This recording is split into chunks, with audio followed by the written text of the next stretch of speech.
우리 사회가 부모들이 어른들이 아이들 문제를 해결 안 하려고 하잖아요. 그걸 모르고 진짜 아이 교육 어떻게 시킬 거예요? 선생님 육퇴라는 말 들어보셨어요? 유태? 육퇴. 육아 퇴근. 아, 네, 처음 들어보세요? 네, 아, 아이들 잠들면 육아 퇴근 육퇴라고 하더라고요. 그만큼 힘드시구나. 아이는 나의 부시다. 유쾌한 밤.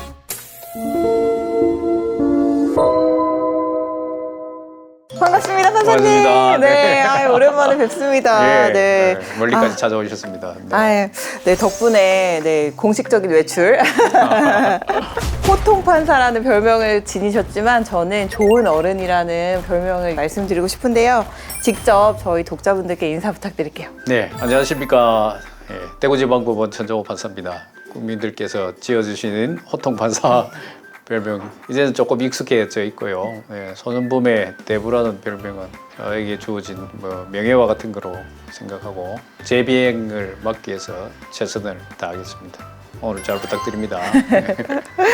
여기 촬영하는 곳이 이제 부산에 있는 만사소년 그 사무실이잖아요. 이곳이 어떤 곳인지 좀 직접 소개해 주시면 좋을 것 같아요. 네. 그 청소년 회복센터에서 생활하는 아이들 성품 교정, 그다음에 직업 교육 등등을 지원하기 위해서 만든 법인이고 여기서 아이들 북토크, 그다음에 인문학 강의, 영화 관람, 또 여러 가지 다양한 체험 활동 더 나가서 바리스타 교육까지도 실시되고 있습니다. 네.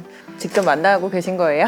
네, 저는 저녁에 교육이 있는 때는 와서 아이들하고 같이 놀기도 하고 또 매주 한 번 제가 대구 간 이후로는 금요일 날 하기로 해서 저녁에 아이들하고 축구합니다. 아이들이 축구를 같이 하게 해준 게 감사합니다. 와이프가 그 아이들한테 오히려 제가 감사해야 된다고. 왜냐면 이제 60이 다 돼가는 사람을 우리 아이들이 축구하는데 끼워주는 것만 해도 감사할 일이 아니냐고.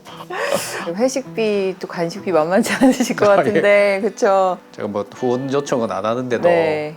독자분들이나 시청자분들께서 네. 어떻게 하시고 연락을 주십니다. 네. 그래서 저희들은 후원하실 때 5천 원 이상 하지 말기를 네. 그럴 대신 오래 좀 해주시면 아, 소액으로 많은 네. 분들이 오래 해주시면 부담도 네. 없이 네. 예, 우리가 지속적인 활동을 할 수가 있습니다. 네. 부산에 오는 길에 비행기에서 이 앞자리에 앉으신 분이 소년 심판을 보고 계시더라고요. 네. 예. 그 장면마다 사실 저는 판사님 얼굴이 굉장히 많이 겹쳐지더라고요. 자문을 좀 해주셨다고 들었어요. 네, 2018년도인 것 같습니다. 네. 제작사와 이제 작가분이 오셔서 비행청소년, 위기청소년들 관련 드라마를 제작하고 싶다고 해서 저한테 그 여러 가지 질문을 했습니다. 절박감이 있어서 그분들한테 제가 이제 책에도 언급하지 못했던 얘기들과 이런저런 얘기를 통해서 회복센터를 소개시켜주고 2018년 2월에 느닷없이 가정법원을 떠나게 됐어요. 네. 그때 굉장히 좀 마음이 예, 많이 마음 무거우셨죠? 불편해서 페이스북에 예. 글도 올리고 했었는데 네. 제가 가정법원을 떠나게 되면 청소회복센터 예산 문제를 거론할 수가 없습니다. 네. 그래서 참 고민을 많이 하고 걱정도 많이 하고 그런 상황에 있었고 그런 상황에서 이제 드라마를 만든다고 하니 저는 이제 청소회복센터를 이분들의 고생을 좀 알려서 이분들에게 실질적으로 필요한 예산을 받게 해드렸으면 좋겠다는 생각에서 이제 인터뷰를 하게 된 겁니다. 네. 제가 2019년 1월에 이제 진짜 기적적으로 네. 예산을 받게 됐거든요. 맞아요. 예. 국회를 오가시면서 네, 예. 그 뒤로부터는 사실 제가 이제 네. TV 출연을 안 했습니다. 네. 그동안 어떤 분들은 저보고 관종이라고도 하기도 하고 어머나. 정치에 나가려고 그러느냐 무슨 TV에 언론에 그렇게 많이 노출되느냐 제가 그런 소리 들어가면서까지 노출을 시킨 것은 네. 저희 위험 부담도 있습니다. 말을 잘못하면 또 큰 타격이 네, 있는데 그렇죠. 그럼에도 불구하고 그렇게 한 것은 이 회복센터를 제도화시키고 고생하는 분들에게 조금이라도 위로를 드리려고 이제 네. 했던 겁니다. 네. 다른 여러 곳곳에서 네. 출연 요청을 하셨는데 출연을 안 했습니다. 네. 유퀴즈 온 더 블락이라는 네. 게 프로그램에서 프로그램 출연 요청이 들어왔는데 제한적 개점이라는 네. 그것 때문에 이제 대부분 행정처를 통해서 네. 이렇게 출연 요청이 들어와서 제가 거절하면 예의가 아니겠다 싶어서 이제 출연하게 되었고, 뭐 결과적으로는 출연한 것이 저한테 참 네. 좋게 됐다고 생각합니다. 아유 감사합니다. 오늘 이렇게 또 저희 제안의 거절을 또 판사님께서 못하시고 청소년 회복센터를 만드시려고 동분서주하신 모습이 눈앞에 정말 생생하게 제가 그려지는데요. 시간이 지났지만 그때 이제 좀 대안 가정을 만들어야겠다 이렇게 결심하시게 된 계기가 좀 있다고 전 알고 있거든요. 예, 제가 소년재판 하기 전에 저희 룸메이트가 소년재판을 맡으셨습니다. 한 아이가 재판을 받으러 왔는데 비행 내용이 원조교제입니다. 중학생인데 네. 성매매 하게 된 이유가 그 아이 아버지가 돌아가시고 삼촌하고 같이 생활했는데 삼촌이 성폭행을 했어요. 더 이상 있을 수가 없어서 이제 가출을 해서 중학생이니까 근로도 못하고 그런 상황에서 이제 원조교제를 해서 생활하다가 경찰관에게 발각돼서 법정에 서게 된 거죠. 그래서 첫 비행이고 성매매였는데 실질적으로 보면 그 아이는 어른들의 그 성욕에 따라서 피해를 입은 피해자라고 보여집니다. 첫 재판인데 기회를 줘야죠. 기회를 주고 싶은데 돌려보낼 집도 없고 그래서 기록을 보다가 전판사 이거 어떻게 하면 좋겠노 이제 이래 된 거죠. 그때 그 사실상 소년범의 데모 역할을 하신 분이었어요. 그분은 자기 사비로 집을 하나를 얻어서요. 그게 보통 한 10명에서 20명 가까이 되는 그 비행청소년들을 사비로 그 아이들 재워주고 그다음에 먹여주고 입혀주고 학교도 보내고 하시는 분이었습니다. 그래서 그 아이는 거기서 중학교 과정을 마치고 고등학교를 마치고 지금 아주 정말 행복하게 잘 살고 있습니다. 그렇게 이제 계기가 돼가지고 저는 이제 이런 제도가 참 좋겠구나 해서 이제 염두에 두고 있었는데 보호자의 보호력이 매우 약한 아이들은 재비행이 불보듯 뻔했거든요. 보호처분을 받는데 소년원을 보낼 수 없는 아이들, 그런 아이들을 부모를 대신해서 6개월간 보살필 수 있는 대안가정이 청소년 회복센터입니다. 시설을 시작하려고 2010년 하반기부터 이제 경남 일대를 쫓아다니기 시작했습니다. 그런데 제도도 법도 만들어져 있지 않고 그 다음에 인건비도 전혀 안 주는 상황에서 누가 하려고 하겠습니까? 쉽지 않죠. 네, 샬롬 청소년회복센터에 유수천 소장님께 합시다 이래가지고 우리가 아니면 누가 알겠냐 그래가지고 그걸 계기로 시작했고요. 당시에는 국가의 예산이 지원이 안 돼 있기 때문에 그 개인 사비를 들었습니다. 아이들 6끼씩 먹는 아이들이기 때문에요. 많이 먹이거든요. 그래서 이제 돈이 많이 듭니다. 자기 본인 인건비는 챙길 수도 없고요. 그래서 이제 신용카드 결제만 되면 전화 연락 옵니다. 판사님 하면 제 고등학교 선배들한테 전화를 해서 형 돈 좀 빌려주세요 해가지고 신용카드 메우고 또 돌려받고 메우고 그런 식으로 이제 시작한 것이 청소년 회복센터입니다. 판사님의 이 결심으로 전국에 또 다행히 이렇게 따뜻한 보금자리가 어쨌든 조금씩 생기고 있다는 게. 네, 우리가 이제 범죄 사실, 비행 사실만 보면 혐오를 가질 수밖에 없지만 그것을 넘어서 그 아이들 어릴 때부터 학대당하고 버림받고 그다음에 경쟁에서 낙오되고 누구 하나 제대로 자신들을 이렇게 지지해주는 그런 사람들이 없는 그런 아이들에게 그렇게 따뜻한 공간을 주고 아이들한테 먹이고 하니 거기서 적어도 6개월 동안 생활하는 동안은 아이들이 거의 재비행을 안 하고 정말 보통의 아이들처럼 그렇게 살아갑니다. 저도 어떤 좀 기회가 있어서 6호 시설에 제가 간 적이 있었는데 그러시구나. 네. 그 친구들 온몸이 다 문신인 거예요. 그래서 처음에는 제가 어떻게 어떤 말로 첫 인사를 건네야 할까 솔직히 좀 위축이 되더라고요. 저보다 키도 크고 덩치도 큰데 너무 금세 또 다가와 주면서 이렇게 이야기를 듣는데 어느 하나 그 어린 시절에 되게 따뜻한 어떤 밥 한 끼, 따뜻한 말 한마디 좀 들어본 경험이 없는 그런 사연들을 되게 많이 들려줬을 때 같이 이야기하면서 정말 많이 손잡고 울었던 것 같아요. 제가 대부분 그래요. 진짜로. 저희들이 그 아이들을 성품 교정하기 위해서 문학 활동도 하거든요. 책을 읽고 자기 감상문 쓰고 하고 있는데 그 활동에 참여하는 멘토 선생님들께서 아이들이 자기들 얘기를 글로 쓰면 특히 여자아이들 얘기를 글로 쓰면 차마 그냥 가만히 있을 수가 없다. 눈물이 쏟아져 가지고 이게 비행은 비행이지만 이 아이들이 당해왔던 이 세월을 어떻게 하면 이렇게 회복시킬 수가 있을지를 정말 막 땅을 통곡하면서 막 글을 써서 보내주는 분들도 계세요. 그래서 우리가 아이들 세계를 볼 때 그 비행 내용만 보지 마시고 그 안에 숨어 있는 그 속 내용도 조금 들어주시면 좋지 않을까 그렇게 생각합니다. 네. 실은 소년 심판에도 센터에서 이제 그 지내던 친구들이 좀 집단으로 이탈하는 그런 사건이 이렇게 그 드라마에 좀 녹아 있었어요. 아, 근데 이렇게 소년부 판사님이 실제로 네. 그 청소년들 찾으러 이렇게 다니시는지. 실제로는 안 다닙니다. 아, 판사님들 안 다니고 네. 저는 특별한 네. 경우라서요. 가출한 아이들을 보살필 수 있는 쉼터가 있었습니다. 네. 그 쉼터 이름이 이제 청소년 회복센터였어요. 네.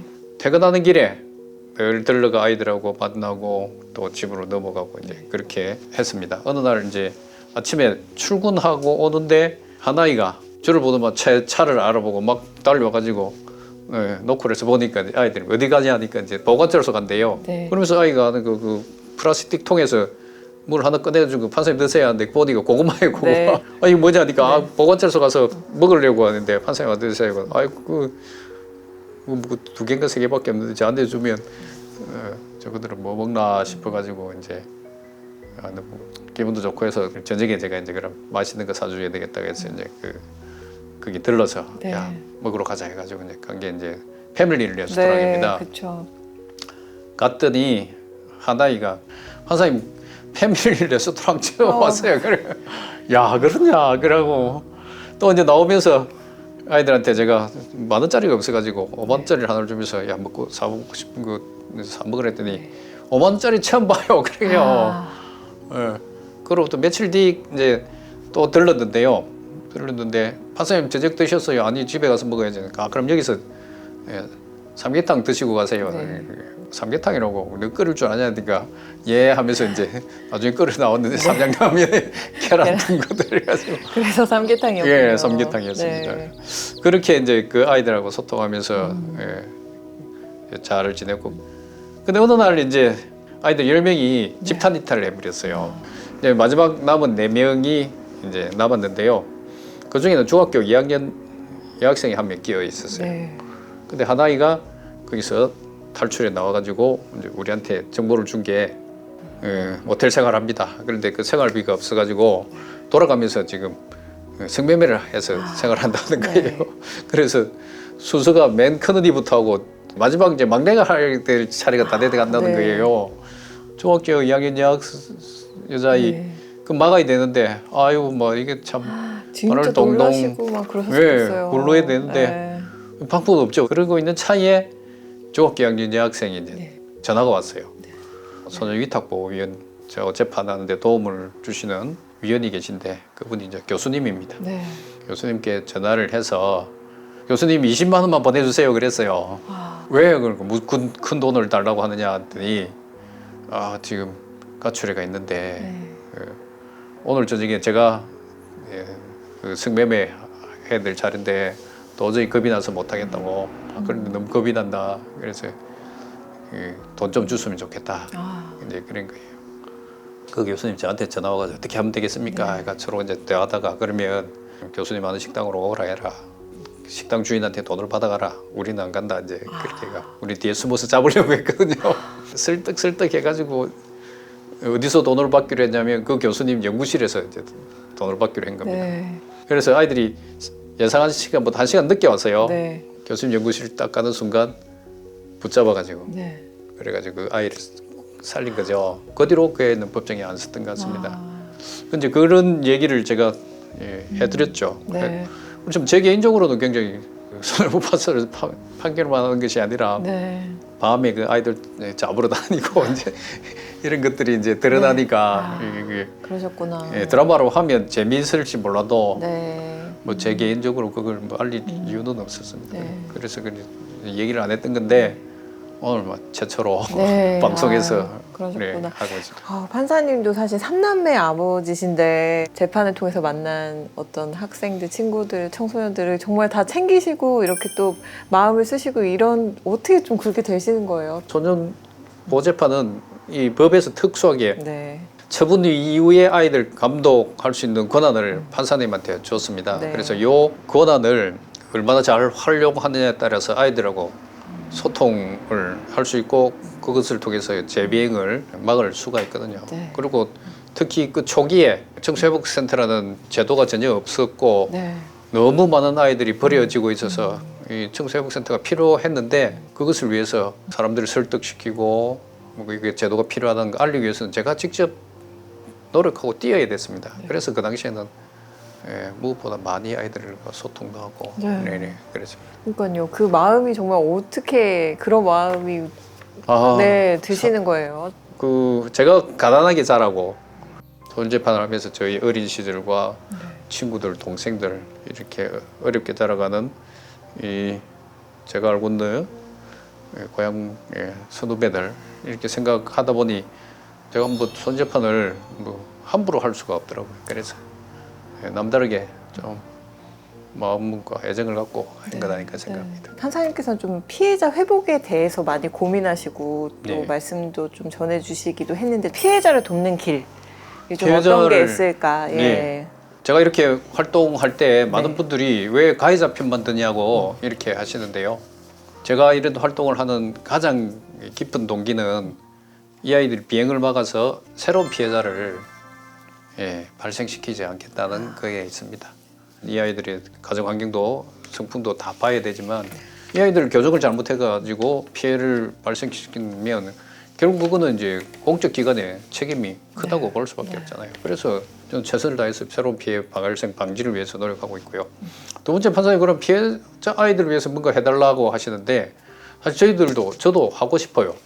왜냐하면 기록을 보면 피해자 아이들 전화라든지 이렇게 드러나지 않습니까? 그렇죠. 근데 그것을 가지고 전화를 할 수가 없어요. 하면 정보공개법에 위반되기 때문에 소년법을 개정을 해서 소년법 판사님들이 피해자 아이들을 회복을 위해서 도울 수 있는 길을 마련해 달라. 근데 그거 아직도 뭐 안 하고 계시고 국민들이 생각하는 피해자 보호에 있어서 아이들의 비행에 비례하는 처벌을 해달라는 거 아닙니까? 이게 이제 피해자를 위해서 가장 우리 제3자가 할 수 있는 길은 그것밖에 없어요. 그렇지만 실제적으로 피해자들이 바라는 것은 이 가해자 아이들이 진심 어린 사과를 해줬으면 좋겠다는 겁니다. 그 피해가 전혀 영구히 회복되지 않는 경우가 있거든요. 사망 사건이라는 이런 경우에. 이런 경우에는 아무리 엄벌하고 아무리 그 진정 어린 사과해도 회복이 안 된단 말입니다. 그럼 요 회복이 안 되는 부분은 우리가 범죄 피해자 구조법이라는 이 제도를 아주 정치하게 만들어서 그분들을 평생 국가가 사회가 피해 회복을 위해서 정신심리적으로 도움을 줘야 되는데 범죄 피해자 구조법이 너무나 빈약해요. 이 진정 어린 사과의 선을 정하는 것이 매우 어렵습니다. 게다가 엄벌 위주로 가게 되면요. 결국은 사과할 수 있는 관계장을 발휘 못하게 할 수가 있습니다. 그래서 진정으로 이제 피해자를 위해하신다면 이 세 부분 비행에 맞는 비례하는 벌, 그 다음에 진정 어린 사과, 그 다음에 피해자의 정신심리적 회복 이 세 가지가 각각의 영역이 다르거든요. 하나는 판사님들이 해야 되고 두 번째는 가해자 당사들이 해야 되고 세 번째는 우리 국가와 사회가 해야 되는데 오히려 이 세 번째 부분을 우리가 좀 더 관심을 가져야 되지 않을까 생각합니다. 제가 부산 여중 폭행 사건의 예를 자주 드는데 그때 소년법을 폐지해서 사형 무기징역형 선고하자고 외쳤지 않습니까? 그럴 때 진정으로 피해자 여중생 폭행 사건의 피해자 아이를 위해서 우리 사회가 한 것은 단 한 건도 없습니다. 제가 이제 그 아이하고 개인적인 연락을 받아서 그 아이 동의를 받아서 그 장학금을 모금해가지고 장학금도 주고 그 다음에 중학교 3학년 내내 공부하는데 도움을 주고 그래서 국민들께서 보이지 않는 곳에 있는 피해자를 위해서 우리가 도울 수 있는 자발적으로 도와서 그 회복할 수 있는 그 길을 조금 찾아주셨으면 좋겠습니다. 네. 그 새 정부에서 그 촉법 소년 연령 기준을 현행 그 만 14세에서 12세로 하향 조정하는 방안 검토가 지금 되고 있어서 예. 소년 범죄 문제 해결이 된다고 보시는지 좀 판사님께 직접 듣고 싶거든요. 예. 만약에 촉법 소년 연령만 하한하게 되면 네. 거기에 따라서 부수적으로 같이 따라가야 될 것이 너무나 많습니다. 네. 그것을 같이 정비하지 않으면 촉법 소년들, 비행 청소년들에 대한 혐오에 대한 화풀이로 끝날 가능성도 높다고 생각합니다. 보면 14세 정도에서 많은 국가가 미성년 연령을 기준으로 하고 있는데 12세로 낮출 때 과학적이고 학문적 근거가 없습니다. 연령이 정해지고 나면 연령 이하의 아이들 문제는 여전히 남아있다는 겁니다. 13세로 정해지면 12세 아이들이 또 표각범죄나 강력범죄를 저지르면 결국 그 촉법소년 문제가 발생하고요. 그 11세, 10세, 9세 아이들 그런 아이들이 또 비행을 저지르고 범죄를 저지르면 여전히 촉법소년 문제가 발생할 수밖에 없습니다. 그다음에 이제 그 시설 문제를 거론하지 않을 수가 없습니다. 비행 청소년들을 형부를 부과하게 되면 어떤 아이들은 이제 교도소에서 수감 생활을 해야 되는데요. 소년 교도소가 지금 김천에 하나밖에 없습니다. 여성 청소년들을 위한 소년 교도소는 아예 없는 실정입니다. 그렇다면 소년 교도소를 지금 대폭 확충해야 됩니다. 더 나아가서 소년원도 대폭 확충해야 되고요. 그런 시설 문제에 있어서 국민들께서 님비 현상으로 예, 시설이 들어온 데서 거부하지 마시고 처벌을 하는 만큼 처벌을 한 만큼 수용할 수 있는 시설을 짓는 데 동의해 주셔야 됩니다. 만약에 12살짜리 아이가 교도소에 갑니다. 한 5년, 10년 그게 수용 생활하고 나온다 해보세요. 막 10년도 어른들의 경우에는 굉장히 무거운 형이거든요. 네. 그 아이들이 나왔을 때 이 아이들이 이제 수감 생활을 했으니까 바르게 살아갈 거라 생각하시는데 오히려 그 안에서 나쁜 영향을 받게 되면 더 큰 범죄자가 될 가능성도 있고요. 이 아이들이 비행을 저지르는 것이 단순히 그 아이들만의 문제가 아니고 그들이 속해 있는 가정과 환경, 지역사회 문제도 있거든요. 그런 것이 조정이 안 되면 결국은 범죄를 또 저지르고 그럼 결국은 또 새로운 피해자를 만들어낼 수밖에 없는 구조로 갑니다. 그래서 교정시설 확충도 해야 되지만 교정 형태, 교정 방법도 그 소년들에 맞게 하셔야 됩니다. 제가 손재판할 때 한 여자아이를 교도소에 보낸 적이 있습니다. 임신한 상태에서 1년 6개월을 선고했었는데요. 이 아이가 여자 소년 교도소가 없기 때문에 성인들과 같이 수감 생활을 했고요. 거기서 출산을 했는데 그 출산한 아이도 정말 뜻하지 않게 1년 6개월간 엄마와 같이 수감 생활을 했고요. 그러네요. 그렇다면 적어도 그런 출산한 산부를 위한 전문적인 시설도 갖춰야 되고 교정 프로그램도 갖춰야 되고 그 아이의 교육이라든지 이런 것도 충분히 갖춰줘야 됩니다. 그래야지만이 제대로 된 교정이 이루어진다고 생각합니다.